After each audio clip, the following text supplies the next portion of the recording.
right, Awesemo, here we go. It's your old pal EMac coming to you with one Kyle Dvorchak as we get ready for our third Monday night doubleheader. No, it's not baseball. The World Series starts tomorrow. It is NFL. Here we go. This is going to be a good one. I'm excited. We have the inactive list for the first game. Nothing too crazy, but I was waiting to find out if John Brown was going to be in or out. He is in. Now, let's just talk about that for a moment. So last the last time they played, I believe it was the Thursday night primetime game, they had, we thought he was going to play. He had been dealing with a calf injury, and then he was a cautionary surprise inactive. This last week, he practiced, and then came in on Saturday with the knee injury and the limited designation. So he is in tonight. So for those of you that were looking at, who was it, Gabriel Davis, as a potential pivot, becomes a little more risky now. Showdowns, sure. The 2-game slate, not so sure. Zach Moss also in, TJ Yeldon inactive, and then no surprises really from the Chiefs. Sammy Watkins, as expected, out the hamstring. Le'Veon Bell has to clear the COVID testing protocol. He has to have 6 straight days of negative tests before he can have contact with the new team. He wasn't signed until October 15th. I was trying to confirm that last night, Kyle, and that took forever. It drove me insane because half the stuff was before they had moved the game, and they're talking about, his first matchup could be against, like, but that's not the matchup. And then you just, nobody really had it. I finally found it buried in an article, and then I went back and I was like, okay, what day did he actually sign? I'm like, oh, the 15th? He's not even going to be able to practice until a couple days later, or a couple days after today. So just wanted to point that out. Should be no surprise to anybody. But again, reporting has been a little sketchy, not just from a COVID-related stuff, but they didn't have, I'm blanking on his name, the Buffalo tight end who's out tonight, Dawson Knox. Dawson Knox, yeah. Like the 3 sites I looked at while I was writing my article last night didn't mention it. I heard it on the show today, and I'm like, oh, that's weird. And I went and found it in one place. It had been mentioned 2 days prior. I'm like, well, what's going on? That wasn't like a hidden news thing either. So just saying, we got to pay attention. We got to have good news sources. And as we learned yesterday, Kyle, during the main show for the Sunday slate, we don't always want to trust DraftKings or FanDuel to give us this information. Because remember, they for a few minutes had postponed the Patriots Denver game. Yeah. So they had postponed listed on there, and everyone in chat was just losing it. Like, guys, this game got postponed. And everyone's like, guys, DraftKings made it postponed. The game's not playing. And I messaged Alex and I dropped in the chat. I was like, guys, I'm working news right now. There is no way. Like, Schefter tweeted an hour ago that all tests came back negative. Everyone's like, can't play players. They're getting postponed. So deep breaths. We got 55 minutes till kickoff. We'll take you there. But just the world is a crazy place in 2020. It's just the way it's going to be. So let's talk about our overall slate. 4 really good teams. 3 of the top 5 projected full week quarterbacks in every point system I looked at. And then there's Andy Dalton. And by the way, I'm going to be carrying the Andy Dalton banner because I need that extra bucks, especially if I want to get Travis Kelce, or if I want to go to Tyreek Hill, or if I want to get Ezekiel Elliott. My cash game, I started with Dalton, and with Elliott, I figure I know I'm not going to get the other Cowboys, but I should at least have a hand in most of the scoring if things go my way. I'm happy to rather than play guess which receiver gets lucky tonight, I'm going to just go with Dalton. And this should be a fun one. So that's kind of the moving parts. I'm turning it over to you. Kick us off here with the Kansas City Chiefs, 30.8 implied point total. Patrick Mahomes is Mr. Primetime. He only plays games in primetime. That was written into his contract. Yeah, so I think for me, the Chiefs approach is like, the Chiefs are the most chalk of the slate outside of, like, I guess Zeke is probably the top running back, but they have the top, I would imagine, quarterback, the top tight end, but the top tight end by far. Like, our ownership projections for Travis Kelce are warranted because he is so much better than not only every tight end in the league, stands probably George Kittle, but he's so much better than the guys we have. You know, the opportunity cost is so little because these guys are like, Tyler Kroft, I guess, is not he's like enters the conversation because Dawson Knox is out. Dan Arnold, I don't think even like registered last week. Some other guy who I had never heard of, like Daryl Daniels or something, ran over him. So I'm not playing any Cardinals. I still think, Tyler Kroft is probably a bit outside of anything other than Showdown for me. Dalton Schultz may be considering playing, but it looks like Travis Kelce or bust. Obviously, Tyreek Hill's going to be highly owned. Clyde Edwards-Helaire top back. It's really, how do you want to approach the Kansas City Chiefs in terms of tournaments? In cash, I think you're probably trying to get, I can't imagine getting away from Kelce and Clyde in cash. Outside of that, I think those are the two easy ones. Dalton, I agree. I'm going to try to steal that Andy Dalton banner from you because I am all over Dalton tonight as well.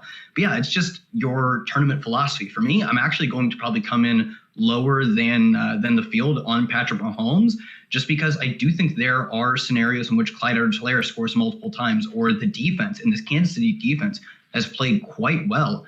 They could hold Josh Allen in check, and this ends up being a game you don't necessarily have to target. So I think there are avenues for the Chiefs to fail, and given their ownership, that's probably enough for me to view them potentially as a one-off team, and that's just a tournament strategy. I don't feel good about not having a ton of Chiefs in my lineups. It's mostly just that if so much ownership is going to gravitate away from Andy Dalton, who is our best projected points per dollar play on the night, I think there are reasons to not necessarily completely fade the Chiefs, but play the Chiefs in that you get a double touchdown game from Travis Kelce. That means Tyreek Hill probably busts. That means if it's the only passing touchdowns, Patrick Mahomes just has a meh game. And at his price, someone like Andy Dalton could usurp him in terms of the roster construction it allows you. So Chiefs are probably the best plays on the slate, but you have to weigh that against their ownership. For me, I fall a bit on the side of viewing them as one-offs and more looking for the value elsewhere. Right. Speaking of looking for value, we have value grades, we have point grades, we have the free Awesemo rankings tonight. That link is in there in the chat. Jordan Klein is producing. He is showing that on the screen as well right now, so you can take a look at that. This is part of the full package, but this is also one of the features in the Express package. In addition, our Express package for $3.95 a week, no special deals, no special promo codes. It's just $3.95 a week. You get all of our player projections for Showdown, all of our ownership projections for Showdown, the boom bust tool for Showdown, which ranks the probability of a player being 1 through 5 or 1 through 6 on DraftKings. The only thing you don't get, is a better way of saying it, you don't get the full main slate ownership, and you don't get the full main slate player projections. You get the big board, you get access to Slack, you get everything else. It's a steal of a deal at $3.95. Check that out. Well worth it if you want to dip your toe into the Awesemo pool here. Okay, so you gave us a nice little rundown there. Let me see if anything pops out here. We'll talk a little bit about the 4 quarterbacks here, because 3 of them are awesome, and then Andy Dalton, we're going to fight over him. We did mention no Le'Veon Bell. That was not quite as clear yesterday or last night, but it is now. Darrell Williams is really the only other guy that's seeing touches. In the last 4 games, he is averaging 1 carry and 2.3 targets. So really not much to see there. The wide receivers starts to become a little bit of a question here for Kansas City. We all like Mecole Hardman. He is fantastically talented, gets a lot of those exciting plays, punt returns, big play, touchdowns, etc. He's only had 17 targets this year, but he has 13 catches, 194 yards, 2 touchdowns. However, slightly cheaper and on the field, nearly every play with him tonight is going to be Demarcus Robinson. We know that the Chiefs are very, very heavy in those 3 tight end sets. Heck, half the time they're even splitting out Kelce wide or not adjacent to the lineman. So I'm curious, where do you have a lean towards Robinson? What is this, his 3rd, 4th year with the Chiefs, and he seemingly is on the field literally for 99.999% of the plays, and he gets targeted very rarely. I think some targets tonight. What do you need to see from him? 4 targets, 5 targets? Anything more than 5 seems like wishful thinking. Probably. But I think the more operative thing is specifically the Mecole Hardman, Demarcus Robinson split. I think that's where you talk about it on Showdown, but also we look at it on the main slate. In both of these scenarios, I think a lot of ownership is going to gravitate to Mecole Hardman, who simply put is probably more talented, probably the flashier name. There's no doubt that people would recognize him more. Was originally taken in, I believe it was like the 2nd or 3rd round as potentially the Tyreek Hill replacement, because we weren't sure if we were going to see Tyreek Hill, it was 2 years ago now. So he definitely has more ownership gravitating towards him because people know his name and people project that if he steps into a larger role, he's the one who really blows up.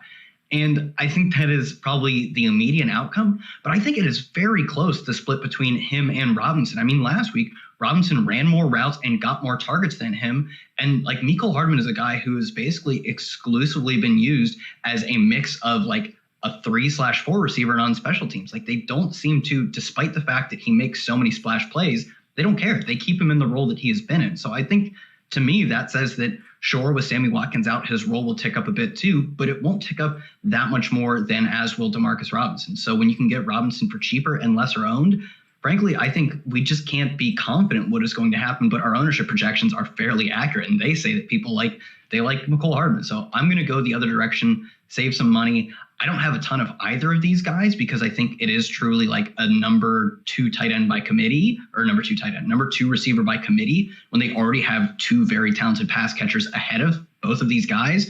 So I don't think you have to get on these guys necessarily. I don't think one of them is guaranteed to break the slate. If I am going to get on them, though, for me, I'm just going to play the ownership game and go with DeMarcus Robinson because we don't know what's going to happen. And our best projection is that it's just a split. All right. Oh boy, I'm getting like all sorts of tweets here. I wanted to see, someone is mentioning some weather here. Let's see, going to Twitter. It's going to rain, but I'm not overly concerned. So just talking a little bit about the weather. Snow, yes. Clearly that's an issue. Absolute deluge, yes. Rain in the Ralph in November, especially December, yes. Tonight, yeah, it may not be overly exciting, but I'm not going to let it sway me too much here. If you talk about the quarterbacks, they don't, the way the balls and gloves, by the way, now it's a lot different than it was 10, 15, 20 years ago when they didn't quite have the same accoutrements and it was a little bit different, but I'm not as worried about it. I would say dampen your projections by 5% maybe. Is that actionable with the randomness that we have in football? Let's say 10%. Okay, most of us are willing that do MME are going to set more than a 10% randomness on our players. So that's what we're looking at. Again, salt to taste, figure out what you want to do, but we have 2 games tonight, and this is a good one. People fall down. That can be good if it's a defensive back falling down while your guy's catching the ball, especially if you're Byron Pringle. Any love for Byron Pringle? So I brought us back full circle there. That was, I think that's like one of the first players we talked about on, like when you and I were first doing a show together, is Byron Pringle tonight, because you had a good night the day he popped off.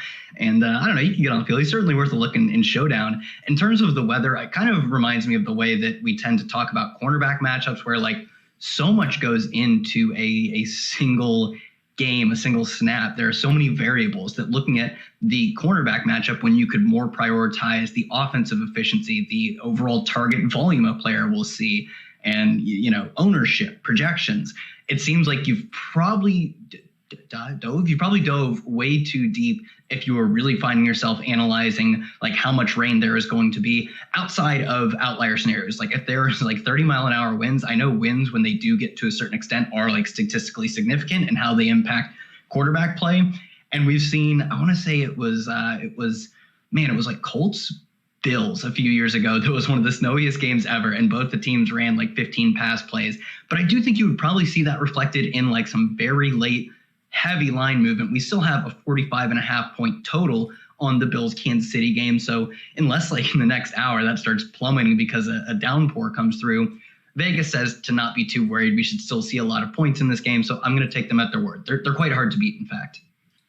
Yes. Now I'm looking to see what else I can find here on this. The only other one I want to say is, so some massive snow games. Philly had one, like Philly and Detroit or something. I remember Calvin Johnson was involved.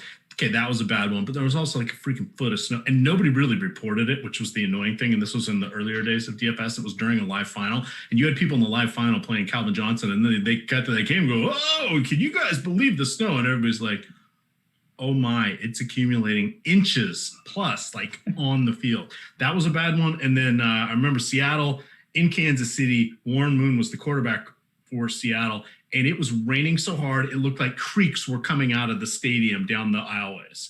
and they could not run the ball. They could not throw the ball. Everybody was stepping in like 6-inch puddles on the field. Okay, that kind of weather, yeah.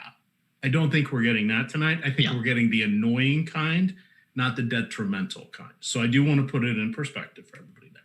All right. The defenses tonight, really nothing exciting to see here. I'm landing on Dallas because I don't know that I have enough money to get to anybody else. I don't really like any of them. What do you want to do with Kansas City? Pointing out, of course, that craptastic. Where's my notes? Pointing out that Buffalo has done a reasonable job of protecting the quarterback. 1 sack in 3 of their games. They did allow 4 to the Rams in week 3. But the Rams are basically leading the league in sacks, at least up until last night. And then the opener against the Jets. So we're going to throw that one out. So otherwise, 3 of their last 4 games, they've allowed 1 sack. I'm just setting everybody at 35% on defense, and whatever the computer picks for me, I'm good with.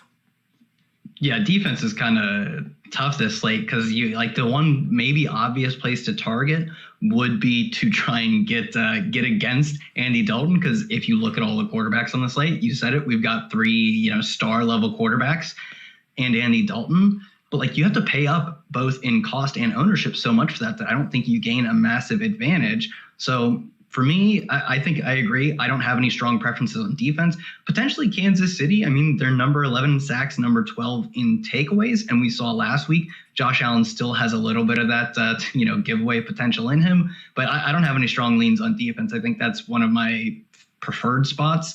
I think potentially the Cowboys, just because they're so cheap, you could go there. But the problem is Kyler Murray isn't actually taking a ton of sacks this year. He was I think he was tied last year for the NFL in lead in sacks. He actually hasn't done that this year. The offensive line has looked a little better. He's not getting quite as lost in the pocket. So frankly, I don't have any strong leans on defense.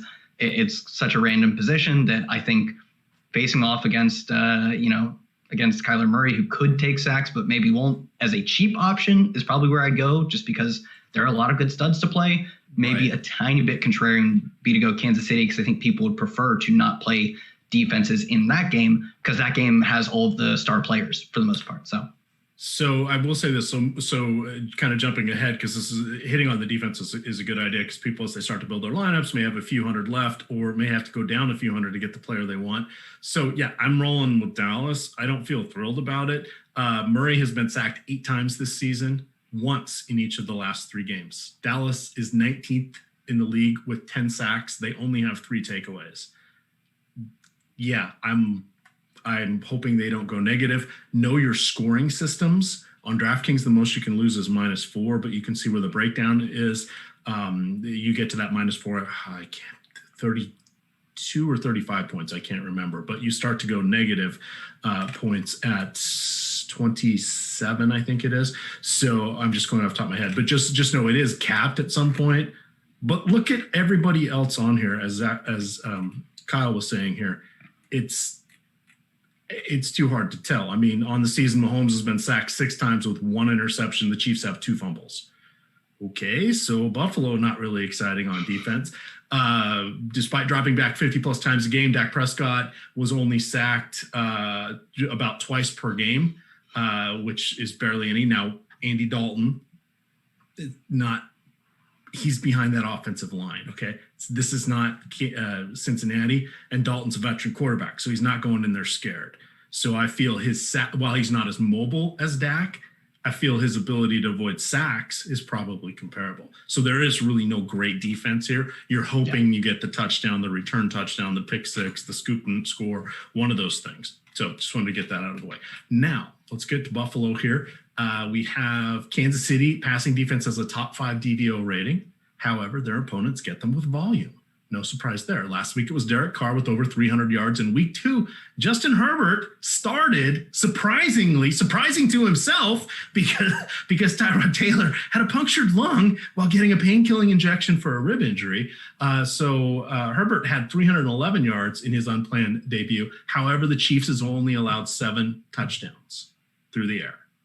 That's hardly any. That really helps the DVOA. So the yardage is there, but it's the bend don't break, and the bend is coming on volume because it's just like, we have to pass. It's the Chiefs. We're down 2 already. So start us out here with Josh Allen. and take us through the running backs, who I really don't want to play for this team. Yeah, so the running backs are pretty meh. I'll have to check our ownership projections again because we update them throughout the day, not only for this slate, but for every slate. But we had Kenyon Drake as less owned than Devin Singletary. And in weeks 1 and 2, we saw Zach Moss was the leading goal line back with 7 carries inside the red zone and getting way more work, significantly more work than Devin Singletary, where it counts, them sweet touchdowns. So he's back now. They even sat TJ Yeldon. They made him inactive. So it says that he is not only back, but he should be at, near perfect health. Was a bit of a surprise inactive. At least he was up in the air before last week. Now he's active this week. So I don't have a ton of interest in Devin Singletary. Josh Allen has played incredibly well outside of last week, which was a kind of a very off game for him relative to this year's expectations. Maybe more on the point game relative to his 2019 season. So I still think Allen is probably my number 2 quarterback on this slate. I just think I would rather have Allen dueling Patrick Mahomes than I would have Kyler Murray dueling Andy Dalton. And Kyler Murray also just throwing so shallow of passes that it doesn't give me a ton of excitement on his upside. I get his running is absolutely the difference maker. Josh Allen hasn't been running nearly as much this year as he did last year and in the year before that. But I still think Josh Allen is my number 2 quarterback in terms of both ownership and just overall projection on the slate. Looking at his receivers, it's quite obvious that if you're playing Josh Allen, you should be increasing your exposure to Stephon Diggs. He has just been operating as the by far and away number 1 receiver. Looking at the number 2s is a bit interesting. John Brown, fairly underpriced for his role. I know I think he's fallen to 3rd on the team in targets at 23, but he didn't play last week, and he even missed a half in a week or 2 before that. So if he's at full health, which is at this point a bit of an if, I think we can still project him to be number 2 on the team in targets. The ownership kind of reflects that, though. He's a bit cheap. He's underpriced. Potentially in big field tournaments, I actually think a Gabriel Davis or more likely Cole Beasley, paying a little more for Cole Beasley will make you incredibly different in your Josh Allen stacks. So I think that's one way to go. And like I said before, not playing the tight ends. Zach Moss, not in play for me on the main slate, not particularly. I guess if you're playing in the largest tournaments, anything can happen. And Showdown, though, I know we're not talking a ton about Showdown. He's like 1,600, and he could be the goal line back. So I actually like him a lot in Showdown. All right, we are brought to you by No House Advantage. So let me talk about them real quick. 1, No House Advantage. That's just exactly what happens. There is no house advantage. Why does this matter? Because these are props, player props. How does it work? Well, much like player props, they set the line. We choose the over or under. Guess what? We're not playing the house. So there is no house advantage. We were playing other gamers. It's the same format you're used to seeing, head-to-heads, 50-50s, GPPs, etc. But it's player props. They put out about 50 to 70 for each game, and you select 5 of them. And then you weight them with your confidence, 5, 4, 3, 2, 1. We got you covered over here at Awesemo because we do tell you the probability that a player will be over or under their lines. We have this all laid out with the Awesemo projections for not just fantasy points, but for the actual whatever the line is. So here is the example. John Brown tonight, over or under 45.5 receiving yards. What does your gut tell you? And then I will tell you what Awesemo tells you. Yeah, I'm gonna say under. I don't know what the Awesemo's projections are. I'd roll with them either way. I'll say under. Okay. The Awesemo projections say 70 tonight. Now, the Awesemo projections don't always take into potential re-injury or all those human elements because, wait for it, that's why he makes millions and the rest of us pay the rake. But he's given us these projections here. So he says the median projection, so running the simulation a bunch of times, the median projection is 66. The line is 45. So he is saying that your value in this is a 46% positive if you take the over. And the far column on the right says, what should you do, over or under? It just says over or under. There you go. But you can look at the next column in, the absolute value column and the percentage difference column. That helps you understand how heavily you should weight this one. So I think that's a really good one. We probably ought to go over that one. The other one that is weighted very heavily on the upside is Josh Allen over under half of interception. We go over on Josh Allen interceptions here. We go over. So we project 0.8. So 80% of the time we project that he will get an interception. That is a 60% value to take, or expected value. A lot of you guys hear, oh, plus EV, plus EV. That's the expected value, meaning what lands on whatever the projected outcome is. So in poker, it's like, okay, if you know X number of hands are still there and these many cards are still there, and you can see what's been played on the flop and the river and all that fun stuff, you can figure out what the expected value is. You don't know what that next card's going to be, but you can kind of start to eliminate things here. So that's what they're saying here, is that. So just want to put that out there. Sign up with the promo code Awesemo. They'll match you up to your first $20 in your initial deposit. All right. We got through the Stephon Diggs, number 2 with 101 yards per game. I wanted to call that out. It's number 2 in the league. And then you have, a John Brown. I really don't know what to do with Cole Beasley and Gabriel Davis now. I think they're in our player pools. I'm not crossing them out. They're sort of canceling each other out. On DraftKings, Beasley's actually the most expensive of that trio, but I don't hate it because you get the full PPR, and with an injured tight end or a more limited tight end situation outside of the red zone where Josh Allen literally plays no favorites. I don't think anybody has more than 2 touchdowns. And if it is, it's Diggs with 3. So it's 2 of the no-name guys have touchdowns. So from the tight end course. So just saying between the 20s, I think Beasley's viable. We may not get that red zone. That's where Tyler Kroft comes into play. He is kind of our tight end 3 tonight. We've already sort of hit on the defenses. Anything else you want to mention here as we're at the halfway point, which we are perfectly on time for, getting through the Buffalo Bills.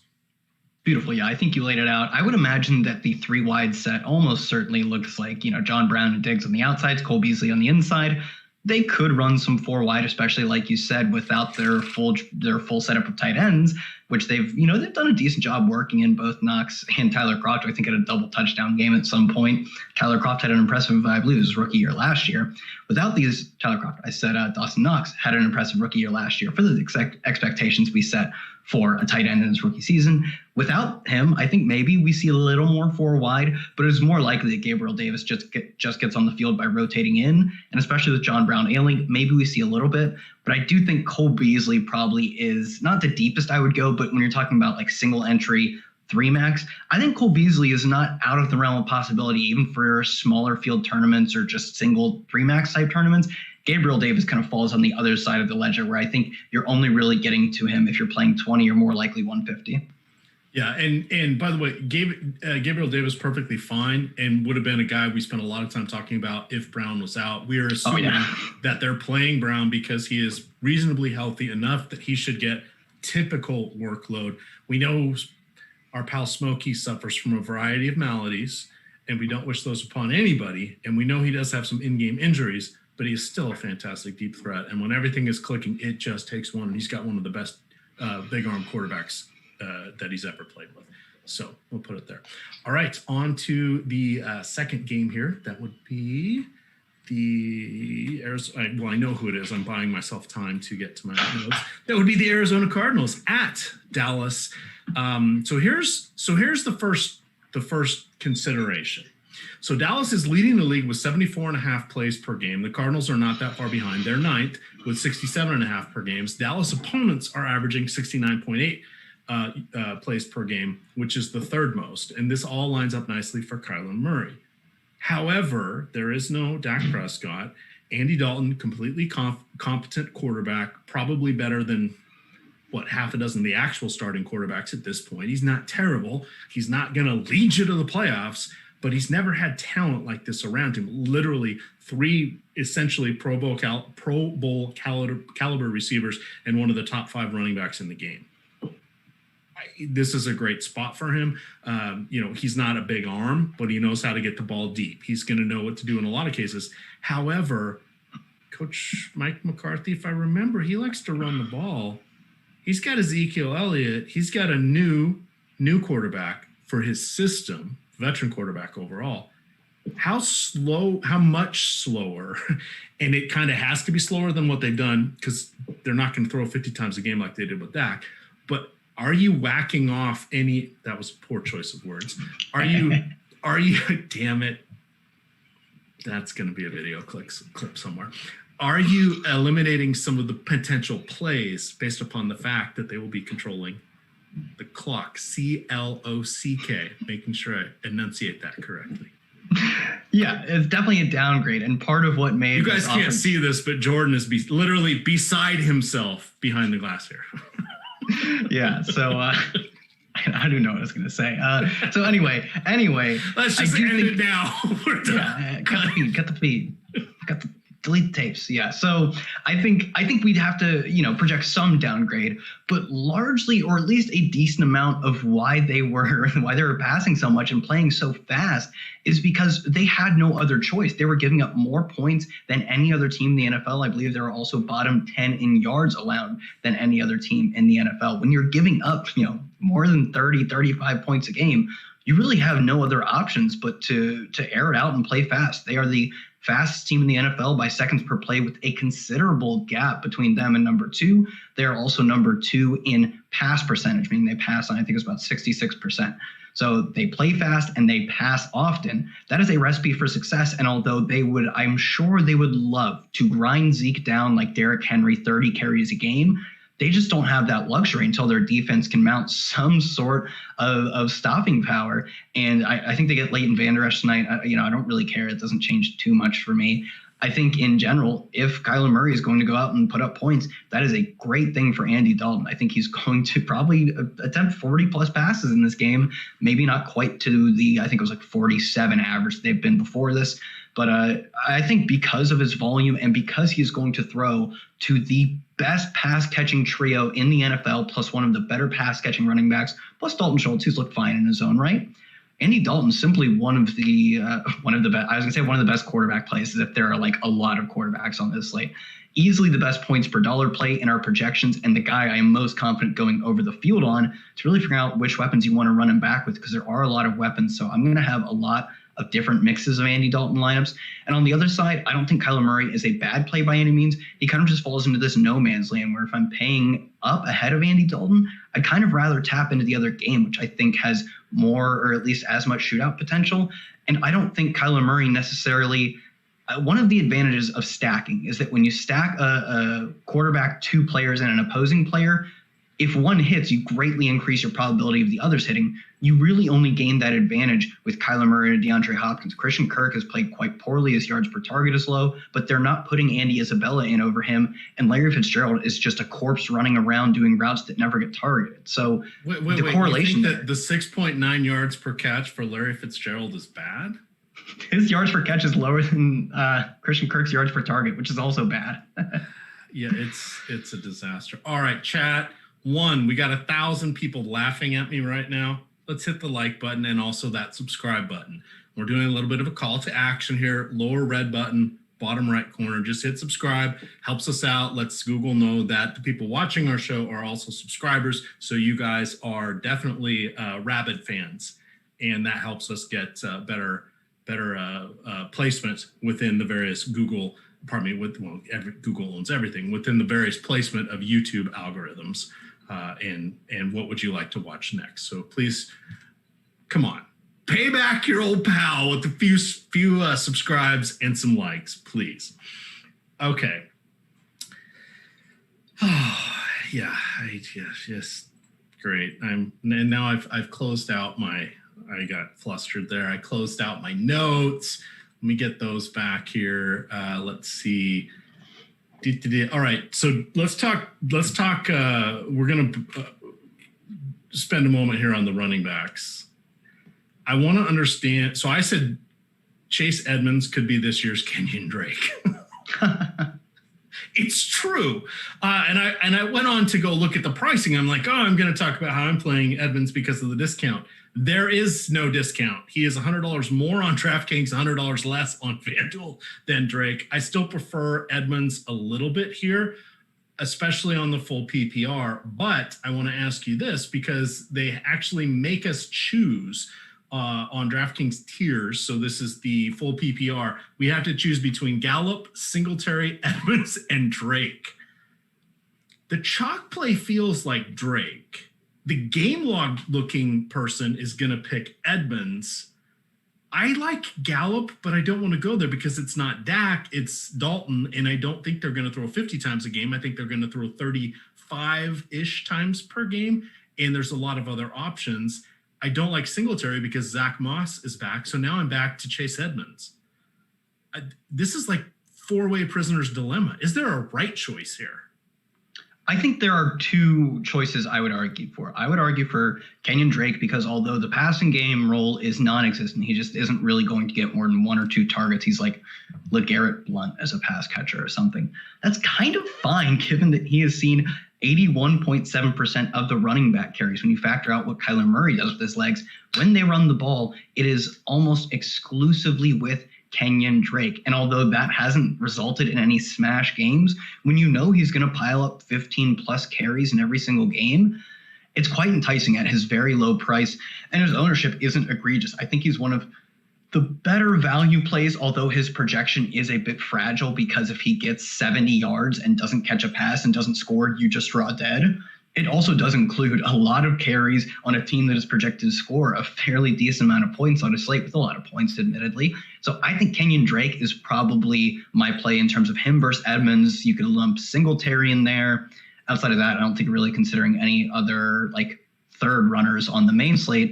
And in that tiers question, if Drake is going to be the chalk, I think you pivot to Gallup. Gallup is just behind Amari Cooper in air yards on the team. He's basically plays this exciting, although very also fragile role where he's going to get 4 or 5 targets in a game, but he's the only big downfield threat they have, or at least they choose to use that way. So his role has a ton of upside. It also gives you a lot of downside, which is why I think in cash, it's just such a risk to play Michael Gallup. I do think in Dalton stacks, I'm still fine with it. I get that Dalton is not that good. He's like a fringe star. Like he was a backup. I think, like you said, there are probably some guys you would take him over right now from what we've seen on the field. I still think that your upside with Gallup is pretty high, all things considered, even if you have a downgrade in quarterback play, because all it takes is 1 or 2 plays. So in that tiers question, in a tournament, I'll take Gallup. On the slate, my number 3 running back is shaping up to be Kenyon Drake pretty cleanly too. I just like him a lot more than Singletary is kind of the specific thing I have, because if you're choosing Devin Singletary, I guess maybe catching more passes than Zach Moss, but definitely giving up the goal line work versus Kenyon Drake not catching any passes, but likely still the goal line back. I'm going to take the touchdown upside. Even on DraftKings where you still have more equity from catching passes, a 6 point, like you just can't find 6 points on a pass that doesn't go into the end zone. So I'm going to go with touchdown upside every time. And I think Drake has that more than any other running back that obviously isn't Clyde Edwards-Helaire or Ezekiel Elliott. All right. Just calibrating us here with the wide receivers. So we said I want to point out DeAndre Hopkins leads the league with 45 receptions. He has 105.6 receiving yards per game, which is number 1 as well. That is ahead. Stephon Diggs he's the only one Diggs is behind. We talked about Fitzgerald and Kirk kind of being a whole lot of meh. They both had 7 targets last week, which are 3rd and 4th on the team. Fitzgerald, he's fine on DK with the full PPR, but again, 6.8 yards per catch is just horrible. Andy Isabella, he's ending up in my. I wanted him to be Gabriel Davis if John Brown was out. I'm now going with Andy Isabella. That is neither a vote of confidence nor do I feel well until I get to Dan Arnold and Darrell Daniels. And then I feel much better about Andy Isabella.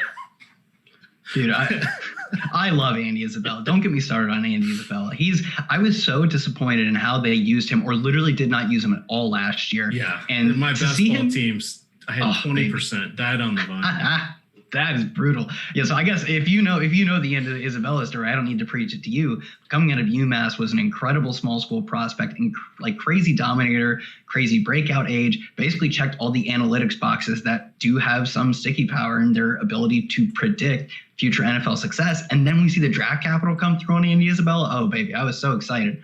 Doesn't get used at all. Wasted pick, it seems like. Now this season, although it has been at times without Christian Kirk, even with Kirk back in the lineup in the past 2 weeks, Andy Isabella, over 3 targets in 4 consecutive weeks, set career highs in back-to-back games and routes run. And most importantly, last week, despite coming back 2 weeks ago, and you would think that his volume would go up, his snaps overall, Christian Kirk, coming back 2 weeks ago, playing last week at assumedly full health, a career low in snap share because he's basically been a full-time player throughout his career up until this point. I do think there is some small amount of the changing of the guard that they're not going to play Christian Kirk on 90+% of the snaps. I think he's more like a 60 guy. Andy Isabella gets 30%, but that 30% is valuable because they're typically plays where he's getting the ball schemed to him, where he's probably the second read. No one will ever be the first read in Arizona that isn't DeAndre Hopkins. Probably like the second read on those plays, though. So if he's going to get some volume, I actually think he makes a decent amount of sense, even on the main slate and in Showdown. Oh, baby. I'm going to have a lot of Andy Isabella. Oh, brother. Yeah, it's definitely shaping up that way, which is just frustrating. I just say that because I know at the end of the night I'm going to be looking at that and just going, why did I do that? And then if I don't play him, I'm going to be saying the same thing. That is where the frustration comes in. All right, let me get back to the notes here. So that gets us through there. We'll talk about Dallas. So I said Dalton is the insurance policy that Jerry Jones and Mike McCarthy hoped they would never need to cash in. The Awesemo Big Board, which is what you get with the Express package. Alex actually ranks every single player for half PPR and full PPR, and then puts them in one big list. So if you're doing some season long, you can always see what Alex really thinks about the different priorities here in a format that's slightly different than just looking at raw projections. It also factors in price, and that's how Andy Dalton. God, we have two Daltons. We got a couple Andys on the slate. That's how Andy Dalton worked out as the top quarterback option. Again, that's price per dollar. On FanDuel, I think he was fifth. So that's definitely something you want to check out. Our Awesemo Express package does include everything for Showdown, everything for the main slate. But the only thing you don't get is main slate projections and ownership. That's it. But for $3.95 a week, and we're averaging 3.5 showdowns per week and or double headers. Well worth it. Well worth it, guys. What do we want to do here? So here, let's see. My great friend Dalton is a competent quarterback who is getting the keys to the sports car, the likes of which he has never had in his career. The distinct savings have him very much in play with the three other more talented options, but he is the leader in the clubhouse when it comes to cash games on our Monday doubleheader. We got to get you in the booth with Chris Collinsworth or something. That first sentence, man. I wear my mask above my nose. The mask is an IQ test, people. Wear your mask. That's all I'm going to say. Yeah, so I'm all in on Andy Dalton. The price is just too low on a slate where there are so many good studs to pay up for. Like I talked about pivoting some off Travis Kelce because of his ownership, but I still think you want to prioritize getting guys like Kelce, Hopkins, like Zeke, Clyde. All these guys are both expensive and good plays. It is so difficult to get those guys and a good quarterback in that why not just play a bad quarterback who's going to throw potentially 40 times a game to the best cast of weapons. I think Dalton is the cash game play, and because of his ownership, I'm actually going to be over the field on him in tournaments. It's just it's just the price game and the ownership game, both of which are heavily in favor of Dalton. All right, circling back just to kind of interject here, because we're going to talk about Ezekiel Elliott, who is the top running back on the slate. Compare and contrast Elliott with Clyde Edwards-Helaire. So I think what we have here is that my particular affinity for Clyde Edwards-Helaire, one, it's going to run out once Le'Veon Bell gets on the field, but that won't happen tonight at least. We have a respite tonight. Next week, different story. But like his touchdown potential is through the roof. He's one of the highest projected touchdown plays every week because he's getting a vast majority of the carries on the Kansas City Chiefs. It just hasn't come to fruition. And we saw the exact same thing happening with Zeke up until last week, where he was actually below his touchdown expectation based on his usage. And then he goes out, and I think it was last week, where he scores 2 touchdowns in a game that they didn't even play well. It was just Andy Dalton got in. He still scored twice. So I think at some point something has to give. Either maybe next week we don't see as much Clyde Edwards-Helaire, or if he's going to get as much work as he has in the past, even as a receiver, he's at least gotten the volume. His touchdown projection should be number 2 on the slate among all flex players probably. So I think he's clearly the number 2 running back on the slate. And I don't mind having lineups where I don't play Zeke because I'm going with the passing game. I'm going with Dalton. I'm going with, CeeDee Lamb and Michael Gallup or something like that. And I'm playing Clyde Edwards-Helaire and Kenyon Drake because I think I still get so much touchdown equity from Clyde Edwards-Helaire. Zeke's still the better play, I think, potentially even at his price. But in terms of the ownership and the way I'm building tournament lineups, I'm going to have a lot of these two guys, and I'm going to not have a ton of Patrick Mahomes, which scares me. I think you ask me a lot of times, what am I afraid is going to happen going into the slate? 3 touchdowns from Patrick Mahomes and a rushing one would really suck, but that would hurt. But it's because I think the touchdown equity is very high from Clyde Edwards-Helaire. So I'm going to have a lot of the premium running backs and get really weird at my quarterback spot and potentially tight end too. All right, so let me see what else we've got here. Actually, let's use this opportunity to answer a premium Slack chat here. Singletary and Demarcus Robinson. This is for FanDuel half-point PPR, FanDuel tournament. Singletary and Demarcus Robinson, or Chase Edmonds and Mecole Hardman? No. I guess Singletary and Demarcus Robinson? I don't know. Especially because on FanDuel, you said this is like Chase Edmonds is getting you nothing as a runner likely. It's that he has some pass catching upside. If this was DraftKings, I think it would be a different story. To me, the difference between Hardman and Robinson is very small. It's just like we don't know what's going to happen necessarily. We can project, but what do we actually know? Whereas like I do know Devin Singletary is probably going to get 15, 10 carries. You just don't have that in Chase Edmonds. On DraftKings, I think it's a much closer conversation. And as much as like I was shaking my head saying, no, don't play Devin Singletary. In this 2v2, I'll still lean with what I think are more bankable carries in Devin Singletary. All right. Parse out the wide receivers for us. So I said, even here's my notes to set you up. I said, well, without Prescott, it doesn't seem like Cowboys are going to want to throw 50 times. With the up-tempo pace in this game, we should still see 30, 35 passes from Dalton. That works out to be about 24th in the NFL. The hard part is knowing who they're going to go to since this is his first year in Dallas. We have rookie CeeDee Lamb leading the league with leading the team with 433 yards. His 2 touchdowns are tied with Cedric Wilson, who's in the mix. And get some gadget plays too, by the way, or design plays for him. Dalton Schultz also has 2 touchdowns. Amari Cooper leads the team with 55 targets and 39 receptions and is a tiny bit behind Lamb, 9 yards with 424. Not to be left out, Michael Gallup is averaging 20.5 yards per catch, and we know that Dalton can get the ball deep after teaming with John Ross for several big games during his time in Cincinnati. On FanDuel, so this is where I want you to focus. On FanDuel, the $1,200 between Cooper and Lamb and the $1,900 between Cooper and Gallup make things interesting. DraftKings is much tighter with Lamb at $5,800, Cooper at $5,500, and Gallup at $4,700. They're daring us to take Gallup. What do you want to do here? Because Cooper should be incredibly popular, and do we want to do that with so many other options on his own team? Yeah, so I think the way I'm building my Dalton lineups is that I'm probably going to end up having a lot of Michael Gallup specifically because of his big play upside. And I think he most fits with a double stack of Andy Dalton because we've seen Cooper and CeeDee Lamb, although they play on the field together, so they're not playing the same role. In terms of their depth of target and how they're going to score fantasy points, they need to rack up targets, catches, and yards to do so. They can't get it done on one play. So I think in that sense, unless this game goes absolutely bonkers, which it could, I think those two would be the most negatively correlated. So I still have my lean on Amari Cooper specifically, if only because we saw one bad week last week where I think he got 4 targets. He had like 9, 12, 14, and 16 targets, I believe were the numbers before that. He was a target fiend, and maybe it's the changing of the guard where CeeDee Lamb's talent is undeniable and he takes over.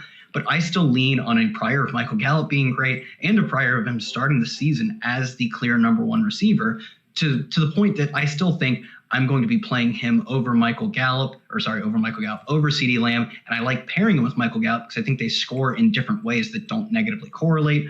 Specifically on FanDuel, I think the conversation isn't a ton different, but I will say because Amari Cooper is more essentially. It's not so much more because I think there are ways to save money, but because he's more, you could probably flip the script there. On DraftKings, I'm going the other way. I think on FanDuel, it's fine to play either. You're getting what I call an appropriate discount on CeeDee Lamb, whereas that is not the case on DraftKings. So for me on FanDuel, you could go either way. I guess if you're saying, ownership is going to be through the roof on Cooper, maybe you make the pivot and you go Gallup plus Lamb.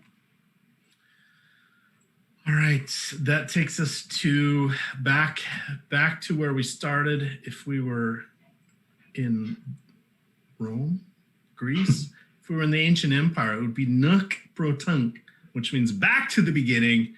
What are we doing? Dalton Schultz, Travis Kelce, and Tyler Kroft, he says with a grimace. Yeah, I think Dalton Schultz is actually a good pivot off of Travis Kelce. I just think the role he's played, like we've seen a tiny spattering of Blake Bell, but for the most part, Dalton Schultz just taking over this assumed Blake Jarwin role. So I think Dalton Schultz, because we're seeing such a incredible amount of ownership on Travis Kelce, actually makes a good pivot, both in the sense of like strategically, it's good to get off such incredible chalk. If Kelce gets injured, you are just printing money. If Kelce just goes out and has like 7 for 90, that's fine, but that's not something Dalton Schultz can't combat. He had, I think that was like his first game was something similar to that. He might have even topped 100 yards. So Dalton Schultz is like a good points per dollar player. He's not a bad points per dollar play. Kelce still projects better, but he's not just a pure punt. Tyler Kroft is simply an ownership-based pure punt, and I think if I'm going to get off Travis Kelce, I'm probably not going much deeper than simply going to Dalton Schultz, because I think Dalton Schultz is a good play. Tyler Kroft is just an ownership play, which is fine, and there are definitely circumstances in which you make that. But for me, Dalton Schultz, the ownership is low enough on him that I feel comfortable making that pivot in some of my lineups. I'll still have a decent amount of exposure to Kelce, but in some of my lineups, especially with Dalton, I'm going to get some exposure to Dalton Schultz. They're both Daltons. The Daltons, the Andy, this has been just one heck of a day covering all this. I probably should make some lineups here. Fortunately, I have this. So let's, what else have we not talked about here? And then we'll go to some questions here. I think we've broken down every specific situation. I do have something I can throw you. Not who are you afraid of, but who is the troll touchdown of the night? Actually, it really could be like a Byron Pringle or something. But I'm going to, who's a good troll touchdown? Actually, like Tyler Kroft would be a Tyler fairly Kroft, predictable. two 1-yard touchdowns, 2 catches, 3 targets. Yeah, Andy Isabella, I don't qualify him as a troll touchdown because he's actually really good. But I think if Hopkins has a quiet day and Andy Isabella scores, Twitter is going to be livid, despite the fact that Andy Isabella is actually just good. Right. I'd cut you off. You were saying something of note there. Oh, sorry. I was going to say Andy Isabella is Twitter would call him a troll touchdown. But if DeAndre Hopkins goes out and doesn't have a great day and Andy Isabella gets like their lone passing score, Twitter will be livid, despite the fact like Isabella's actually just good. Like his touchdowns shouldn't be considered trolly, but I think people would call them that. All right. Clyde Edwards-Helaire and Cooper, or Drake and Hill. He's playing Allen at quarterback. I'll take the Clyde Edwards-Helaire side because I think I don't mind Kenyon Drake. His price is fine, but I think you got a lot more touchdown and pass catching equity with Clyde Edwards-Helaire to the point where, and like I said, I'm still fairly confident that Cooper is the guy. So that side for me is pretty clearly my pick here. How much are you looking at game stacking here? I've set up my quarterbacks to play 3 from the game, requiring 1 from each side. Is that aggressive? I didn't feel it was quite as aggressive today as it was on a normal full slate. Yeah, I think because this is a tight slate where there aren't a ton of options, people are going to take you think when there are fewer options, you can just play the right plays and not need to correlate your lineups. But that still ignores the fact that if Andy Dalton goes off, his plays are likely better. And it still helps you find the right plays. So I think people really perceive themselves to be able to, I think tiers is like this as well, where in tiers people think, well, there's only a handful of options. I can actually just pick the best plays at every spot and not worry about correlation. Well, I think when you do have a smaller player pool, that is an argument that makes some sense. I'm still trying to massively correlate my lineup. So I had the same rules set up. I think I didn't require 3 from the same game, but I had a mandatory of a single stack. And then I also key boosted a lot of players as well. So I was more likely to get double stacks. And I did a mandatory run back as well, because if one play absolutely shoots out, there is just no way you can get off of stacking that. All right. Ezekiel Elliott, we're coming in at this is 63% on mine. Edwards-Helaire at 60. I'm running them both at 75. How's that feel? Yeah, I like that. It kind of reminds me of when we get like Alvin Kamara on a showdown slate where his captain ownership is high. And I'm like, let's just go higher on that because he's really good. I think I can get different by playing Andy Dalton. I think I can get different by potentially getting off some Travis Kelce, moving to Dalton Schultz. So I think those are the places I'm going to be making pivots. Wide receiver as well is another place where I think there are a handful of viable options that'll go under-owned. the running backs to me, they're just, the opportunity cost is so high. You can't get anything close to Clyde Edwards-Helaire by paying down for Zach Moss or whatever, paying down for Devin Singletary. So I feel the wide receiver chalk is warranted. God, wide receiver or tight end 3, is it Croft? Yeah, it's probably definitely Croft. There's just no, we've seen a handful of targets for Dan Arnold, and then they absolutely disappeared last week. I can't even in large field tournaments see myself getting to much of the tight end game in Arizona. Croft is not a terrible play. He's not, it's gross, but if he's going to be on the field for a majority of the snaps for Josh Allen, it's worth considering. All right, let's see how my old crunches are working out here. Downloading here. You guys have 3.5 minutes. Don't be like me. At least I could run my cash game and everything, which yesterday would have been the worst thing possible because I actually scored more in my main showdown lineup than I did on my main slate cash lineup. Yes, doing the math, that's kind of hard to do, but I managed to do it. I lost $500 yesterday. Not good, but got 200 back, just shy of 200 back on Showdown. So let's see if we can get a little bit more tonight and have some fun here. Let's see. Let's look at my crunches. What's coming up? I went heavy on the defenses. I'm going to make another. Why did it not? Oh, I didn't hit apply. Let's see. Kelsey, I'm coming in at 60%. Dalton Schultz, 13. Feels like I only need a little more Dalton Schultz. Yes, Dalton Schultz, baby. Let's see. Wide receivers, I can live with all of that. Not getting any into Isabella. Can't live with that. Can't live with that. Set him to 15, but we'll cap him at 20%. And let's hit one more round here. And then now let's download, and we are going to choose the correct slate. And this is one of those funny things that everybody's like, I actually don't mind I've been doing this for a while. I don't mind when you talk through what you're doing because it helps me understand when I'm scrambling what I should be looking for to quickly put together some viable lineups. Now, fortunately, I've already set up my rules. I'd already set up my player pool, written an article. I knew everything I was going to do. I just, the rubber didn't hit the road here. So I will still at least have viable options, and I'm comfortable with where I'm going to be. I'm not quite getting the mix I probably was looking for, but it's not the worst thing in the world doing it this way on just a 2-game slate. There are on the main slate, there are other issues that can really curtail what you're doing. Like yesterday, I uploaded the Giants as my only defense, which destroyed a third of my lineups just going with my cash lineup in the early games, and that was no bueno. All right, allegedly, it says I have uploaded 487 lineups. There we go. EMac in panic mode. This is what we all tune in for. Very true. Very true. It's a lot of fun. But you know what you can do? You can hit that subscribe button and the notification bell. One, the subscribe button helps us out against that evil YouTube algorithm. And then the notification bell lets you know when we go live with any of our content. Now, I have it set up just if I'm on my desktop, it pops up with a little notification if we're going live.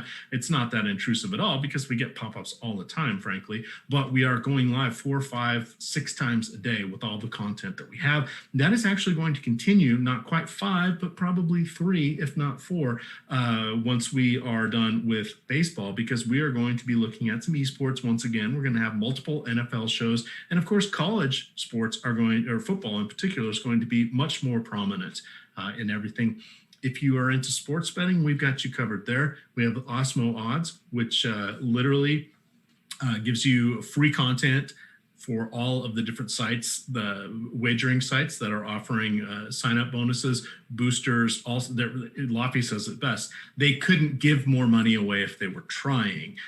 We see first bet $500 guaranteed, meaning you're not going to win it, but if you get it and you have to follow a couple stipulations, you don't lose it. Oh my God, if you hit that, that's a nice little place to start. And then you can start making your 1-unit bets. Now, units are whatever you deem them to be, but that's what the code word is for people that like to mention that I spend a lot or I don't spend very much. But a unit is just to keep things consistent so you can understand how to bet throughout your portfolio and taking different levels of risk appropriately. Because you don't want to throw, $300 on who scores first and the same $300 on the money line. That would be disproportionate units allocation. Don't do that. Don't do that. You sound like a dork when you talk about units, but it's bankroll management. You know what's not being a dork? Not having to redeposit all the time. So ponder that one. Ooh, you know what I just remembered? We ordered pizza. We've got pizza coming in, standing order. It's going to be here at 5:20. My wife, I save it under Yummy Pizza because we go through the same place. So I just picked what I like and I named it the order Yummy Pizza.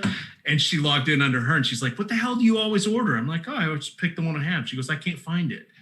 I'm like, "Well, log in as me." And she's like, "You named this Yummy Pizza? Really?" I was like, "Yeah." She goes, "All right, whatever. We're going to get it." There was no humor. She failed to see the humor. I don't know. So with that, you can follow us over there on Twitter, the Awesemo_COM. You can get Kyle at Kyle Tweets here, and I am at EMac DFS. Hit that like button, hit that subscribe button, and we'll catch you later. Good luck, gamers.